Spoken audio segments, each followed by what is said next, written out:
Magandang tanghali po sa inyong lahat. Ako po si Victor Monoy po.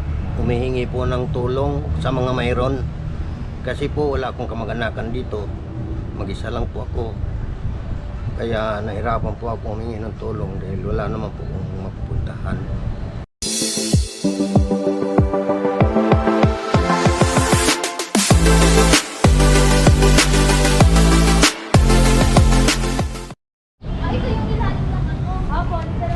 Magandang tanghali po mga kasimple. So andito pa rin po tayo sa lugar na kung saan si Donita dati. Andito po ulit kami. At meron pong humihingi ng tulong sa amin, si tatay. At siya po putol yung dalawang kamay.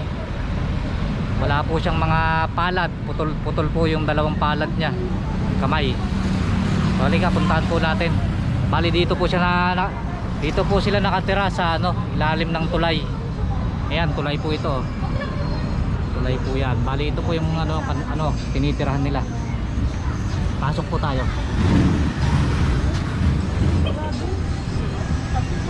Sabi ma, Ay, pasok po kayo. Ay, si Damski Pasok po kayo sa bahay namin. Ito po Si anak ni Tatay ilalim William. ng tawag dito ate? Ilalim ng tulay po. Ilalim ng Ito po. tulay ng... Ilalim po ito ng tulay. Papasok tayo sa bahay nila. Bakit nakapag-yuko lang po? Yan. Ate, yuko lang po tayo. Ito, yuko-yuko lang. Kasi mababa. Mababa Medyo Yan. bahay mo ng mga daga. Dito na. Ito na. Ito na ang kanilang bahay. Dito ng bahay namin. Ito po Bali ito si Tatay ulalim po talaga siya. Ito, ilalim talaga siya ng tulay. Nakakatakot. Ayan nakakatakot. May dumadaan na mabibigat. Wala bang mga rito? Wala pa kayo na-encounter na mga sawa? Ganon, ahas? Wala naman. Kasi ilalim to ng tulay. Talagang mga kami parang mga daga. Hello baby. Kumakain yung bata. Kumakain. Alagaan ko yung anak. Yung nanay niya nasa Bisaya. Bali kaninong anak to? Apo nyo? Apo ng asawa ko. Bali ito si Tatay. Tay, anong pangalan mo Tay? Ulit? Victor Monoy. Si Kuya Victor. Tatay Victor Monoy. Siya po taga taga saan ka Tay? Ang probinsya Probinsya. ko Mindanao, Butuan City.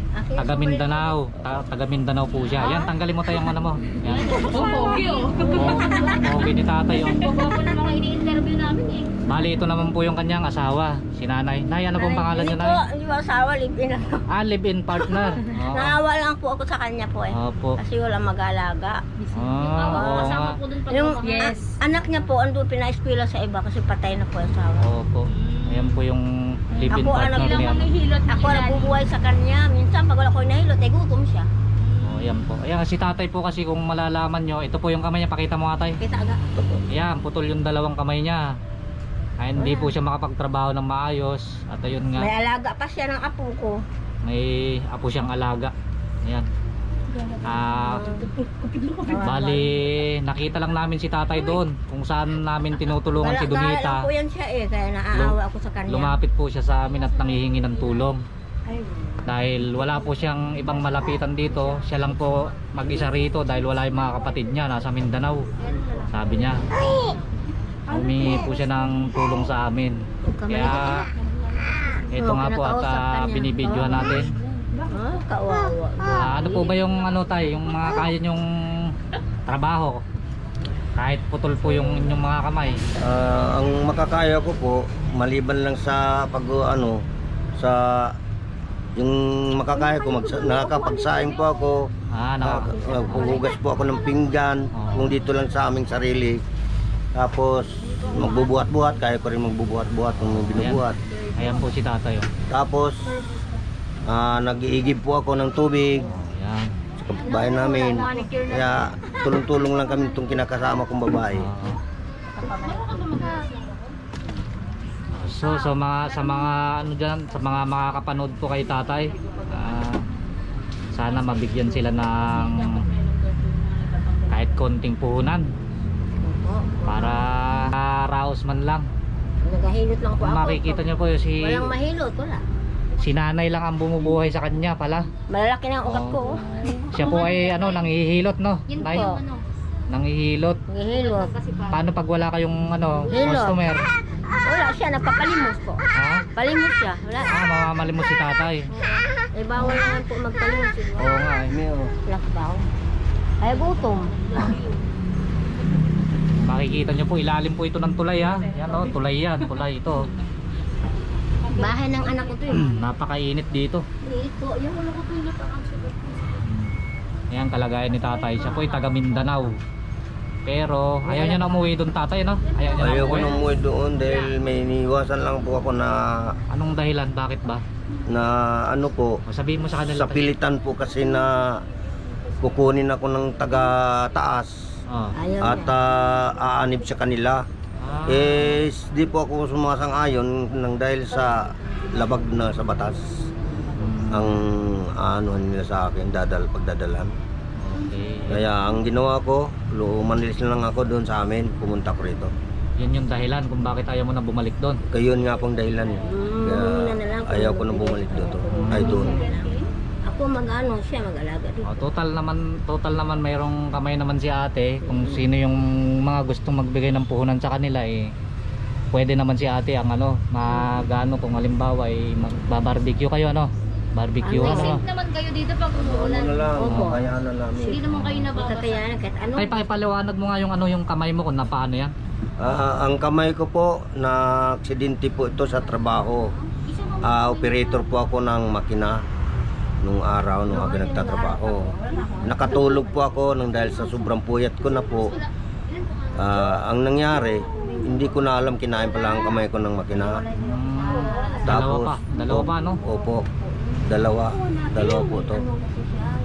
Tapos nung wala pa namang isisis kasi nung araw, Oo. biniyaran na lang po nila ako ng konti.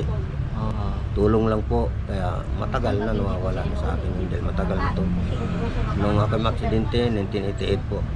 88. Bali ilang taon ka na pa lang yung tatay? Nasa 62 na ako ngayon. 62. 62 na po si tatay ngayon. At mag-isa lang siyang ano, wala siyang mga kapatid talaga dito. Nasa Mindanao lahat. Bali si nanay lang yung nagiging ano niya para mabuhay siya. Ayan si nanay. Bali si nanay ang bumubuhay sa kanya gawa nga nung kanyang kapansanan ngayon. Ayan. Naputol yung kanyang mga kamay. Alaga pa akong bata. Iniwan ng anak ko kasi ano yung isip ng anak ko.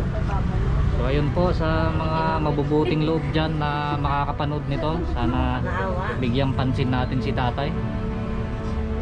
Dahil kung ako po ay wala pa pong kakayan ng ano, nag-uumpisa pa lang po tayo sa YouTube. Mabibigyan naman natin siya ngayon ng ano, pangkain nila siguro ngayon. Ulam namin, okra po. Ngayon po ulam nila okra. Binigyan ako ni Rose ng sardinas. Rose? Si Rose. Wala akong pang-ulam eh. Mabait talaga sila Ayun po. tatay. Yun na nga rin po ang inaano ko na magkaroon sana ako ng bahay. Ayun po. Matulungan po sana ako ninyo na magkaroon ako ng bahay na sarili kasi nakitira lang po ako dito sa kakilala kong babae. Nahiya naman po ako tumira sa kanya dahil siyempre siya lang po naghanap buhay. Kaya sana po maawa po kayo sa akin, parang awa niyan lang sa akin na wala akong malapitan kahit sino, ng mga kaanak, wala akong kaanak. Wala siya. Kaya kayo na rin po yung magbibigay po sa akin ng kung ano man po ang may bibigay niyo sa akin, tanggapin ko po para lang mabuhay pa po ako. Kasi gusto ko pong mabuhay dahil ang mga anak ko kinuha na ng mga foundation nang dahil wala po akong kakayanan magpaaral. Andun na sila sa foundation ngayon, yung tatlo. Ang panganay ko po may pamilya na. Kaya yung tatlo lang po nag-aaral. Hindi ka tinutulungan nung anak mong ano, may pamilya na? Wala rin naman po silang hanap buhay na matatag. Pa-construction lang pong asawa eh. Kaya di ko maano ang anak ko na lapitan ko pa dahil mahirap din sila. Pero ano, dinadalaw ka rin naman nila dito? Opo, kasi nandyan lang naman eh, katabi ko, kapitbahay ko. Okay. Nandyan lang naman sila. Andyan lang pala Oo. sa kapitbahay. Kuminsan po